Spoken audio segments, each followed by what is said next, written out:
দারুণ ফুটবল খেলার বার্তা দিয়েছিল বাংলাদেশ জাতীয় দল, আর সে কথার প্রতিফলন দেখা গেল ফিফা ফ্রেন্ডলি ম্যাচেই। ভুটানের বিপক্ষে 2-0 গোলের দারুণ জয় নিয়ে মাঠ ছেড়েছে লাল সবুজের দল। গ্যালারির উচ্ছ্বাস, খেলোয়াড়দের দৃঢ়তা আর মাঠে ফিরে আসার মানসিকতায় জয়টা যেন হয়ে উঠেছে আরও অর্থবহ।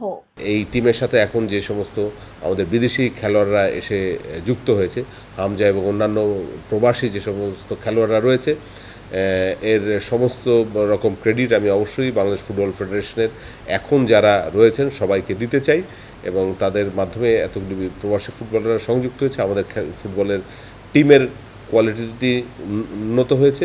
আমরা নিশ্চয়ই সিঙ্গাপুরের পরবর্তী যে ম্যাচ রয়েছে তাতে অবশ্যই আমরা জয়ের আশা রাখি, সেই আশাবাদ ব্যক্ত করছি এবং দোয়া করছি। এই জয়ের পেছনে যারা ছিলেন অদৃশ্য কারিগর, তাদের মধ্যে জাতীয় দলের সহকারী কোচ হাসান আল মামুন থেকে শুরু করে একাধিক ফুটবলার এসেছেন বিকেএসপি থেকে। বাংলাদেশ জাতীয় দলের আমাদের বিকেএসপির প্রায় 6টা প্লেয়ার রয়েছে।